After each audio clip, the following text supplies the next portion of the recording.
Assalamualaikum ya akhi ya ukhti.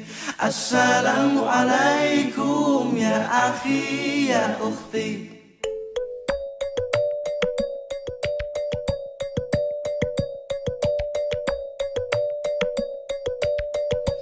Assalamualaikum warahmatullahi wabarakatuh. Alhamdulillahirabbil alamin alladzi hadana lidinihi qawimin wa bayyana lana siratal mustaqim. Asyhadu an la ilaha illallah wahdahu la syarikalah alladzi ya'lamu ma yusirruna wa ma yu'linun. Wa asyhadu anna sayyidina wa nabiyyina Muhammadin sallallahu alaihi wasallam alladzi jahada al-batil bisayfil haqq muqtasiman bis-sabr was-sabati hatta yaghlibun. Allahumma shalli wa sallim ala abdika wa rasulika nabiyyina maulana Muhammadin sallallahu alaihi wasallam wa ala alihi wa ashabihi alladzina asmu bihablillahil matin ba'd. Alhamdulillah, segala puji bagi Allah yang telah memberikan kesempatan sekali lagi kepada kita untuk mencicipi dan telah menyampaikan kita pada bulan yang penuh dengan keberkahan, bulan yang penuh dengan maghfirah, syahrul tarbiyah wa syahrul maghfirah, yakni syahrul Ramadan, bulan Ramadan, di mana pada bulan ini kita diberikan kesempatan untuk melatih diri, mengembangkan nafs atau jiwa kita, sehingga kita dapat beribadah secara maksimal. Semoga pada bulan ini, baik semuanya yang mendengarkan dari rumah ataupun dimanapun berada, semoga amal ibadah kita pada bulan ini diterima oleh Allah Subhanahu wa Ta'ala, dan kita bisa memaksimalkan latihan dan juga semua ibadah, sholat dan puasa kita jadi maksimal dan diterima oleh Allah Subhanahu wa Ta'ala. Amin ya rabbal alamin. Hasanan, pada kesempatan kali ini kita akan bercerita tentang salah satu sahabat Nabi yang mungkin dan memang sudah dikenal oleh teman-teman semuanya, yakni Abu Hurairah. Apakah kalian tahu Abu Hurairah ini adalah istilah yang diberikan kepada beliau oleh masyarakat Arab? Nama asli beliau adalah Abdus Syams bin Sakhir. Kalau diartikan dalam bahasa Arab, Abdus Syams itu adalah budak dari matahari. Suatu ketika Abu Hurairah sudah memeluk Islam, dia bertemu dengan Rasulullah, dan Rasulullah langsung bertanya kepadanya, "Mas muka?" Dijawablah oleh Abu Hurairah, "Ismi Abdus Syams bin Sakhir." Dan seketika Rasulullah sepertinya kurang menyetujui atau kurang minat dengan nama yang diutarakan oleh Abu Hurairah tadi. Jadi Rasulullah langsung menjawab dengan kalimat yang seperti ini, "Alaysa ismuka Abdurrahman? Bukankah namamu Abdurrahman?" Dan dijawablah oleh Abu Hurairah tadi, dan dia langsung senang mendengar apa yang Rasulullah katakan tadi. "Na'am ya Rasulullah, ismi Abdurrahman." Jadi singkat cerita, nama Abu Hurairah yang asalnya Abdus Syams tadi berubah menjadi Abdurrahman. Dan istilah Abu Hurairah ini tadi saya katakan itu berasal dari gelaran yang diberikan oleh masyarakat Arab kepada Abu Hurairah. Abu Hurairah ini artinya adalah ayah dari anak kucing. Ceritanya adalah Abu Hurairah atau Abdurrahman ini menemui anak kucing yang terlantar di jalan. Diambilnya anak kucing itu dan dirawatnya di rumah.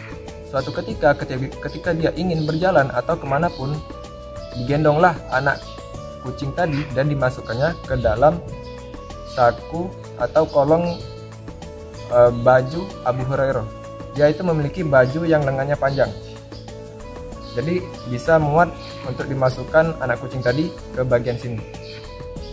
Jadi sambil dibawanya, dipimpinnya sampai kemanapun dia pergi. Jadi masyarakat Arab melihat itu, digelarinya Abdurrahman bin Sakhir tadi menjadi Abu Hurairah. Mendengar gelar tersebut, Rasulullah langsung memanggilnya dengan sebutan, "Ya Abu Hir," atau "Wahai ayah para kucing-kucing." Di sini kita mendapat kesimpulan bahwasanya masyarakat atau umat Islam diwajibkan, dianjurkan untuk menyayangi kucing. Bukan kucing saja, bisa ke semua makhluk, baik dari hewan, tumbuhan, dan sebagainya, sebagai bentuk dari rahmatan lil alamin, yaitu agama kita membawa rahmat bagi seluruh alam semesta. Seperti itu. Ada cerita yang menarik dari kisah Abu Hurairah, di mana dia pernah bertemu dengan setan. Nah, ceritanya suatu ketika Abu Hurairah ini dia diamanahkan untuk menjaga barang-barang atau bertempat diambil zakat. Nah, dia diamanahkan untuk menjaga barang-barang tersebut seperti beras dan sebagainya. Suatu ketika datanglah seorang pria.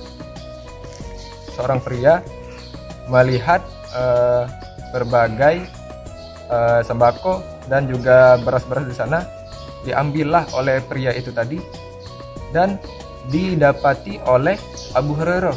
Abu Hurairah melihat ada seorang pria yang tidak dikenal mencoba berusaha untuk mengambil beras yang ada di badan amil zakat tersebut.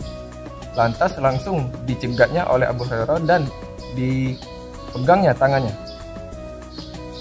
"Kau siapa? Mau apa kesini?" Dan dijawablah oleh lelaki tadi, "Kasihanilah saya ingin memberikan beras-beras ini kepada keluarga saya." Jadi Abu Hurairah langsung berpikir bahwasanya dia ini berkata jujur. Akhirnya dia melepaskan pria tersebut. Dan keesokan harinya Abu Hurairah bertemu dengan Rasulullah. Sebelum dia menyampaikan kisah tersebut, kisah tadi, Rasulullah langsung mengatakan, "Apa yang kau lakukan dengan tawananmu tadi?" Seketika Abu Hurairah langsung menjawab, "Saya melepaskannya ya Rasulullah." Karena dia menjawab bahwasanya dia memiliki keluarga yang membutuhkan beras. Rasulullah menjawab, "Sebenarnya dia berkata bohong. Dan dia besok akan datang kembali." Dan keesokan harinya, benar kata Rasulullah. Abu Hurairah melihat pria itu datang kembali dan mencoba mengambil beras. Seketika Abu Hurairah langsung mencegatnya kembali dan langsung mengatakan, "Saya akan mengadukanmu kepada Rasulullah." Dijawab lagi oleh pria tadi, pria yang tidak dikenal tadi yang mencoba mengambil beras tadi. Katanya, "Tolong kasihanilah saya ini memiliki anak yang banyak dan kami membutuhkan asupan makanan. Tolong kasihanilah kami ingin makan pada malam ini." Mendengar keluh kesah tersebut, Abu Hurairah merasa kasihan. Dilepaskannya kembali pria tersebut dengan membawa beberapa kantung beras. Keesokan harinya bertemulah Abu Hurairah dengan Rasulullah. Seperti sebelumnya, Rasulullah langsung mengatakan sebelum Abu Hurairah bercerita, "Apa yang kamu lakukan dengan tawananmu tadi malam?" Dijawablah oleh Abu Hurairah, "Saya merasa kasihan ya Rasulullah. Sepertinya dia mengalami kesusahan dan saya membiarkannya mengambil beras yang ada di badan amil zakat." Dan Rasulullah langsung mengatakannya seperti sebelumnya, sesungguhnya pria itu sudah berbohong dan besok malam dia akan datang kembali. Seketika pulang dari pertemuan dengan Rasulullah, Abu Hurairah merasa dia harus ditangkap pada keesokan harinya jika dia bertemu dengan pria yang mencoba mengambil beras sebelumnya.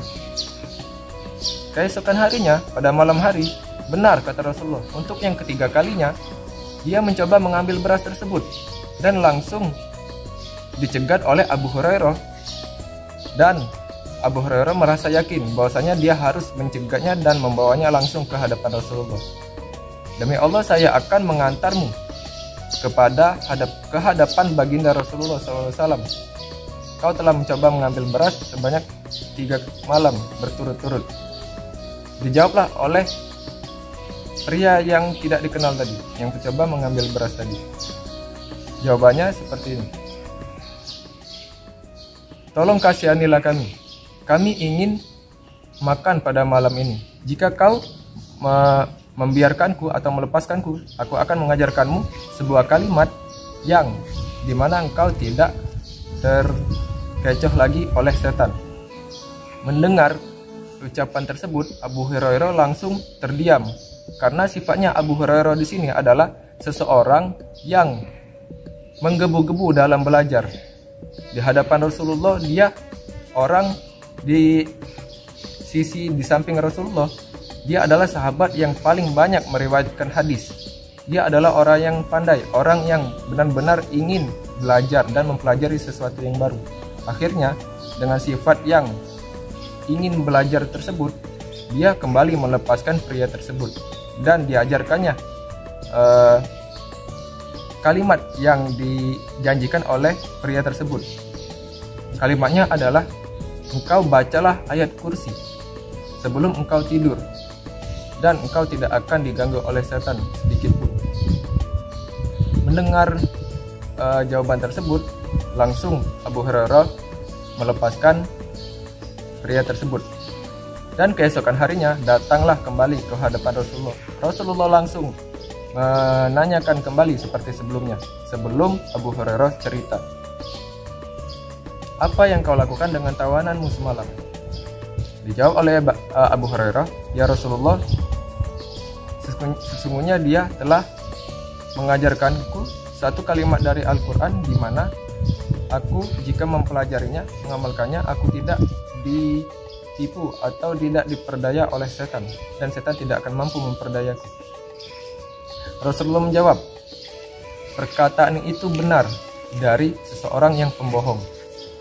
Perkataan itu benar dari seseorang yang pendusta. Itu jawaban Rasulullah. Benar perkataannya, tapi dikatakan oleh orang pendusta.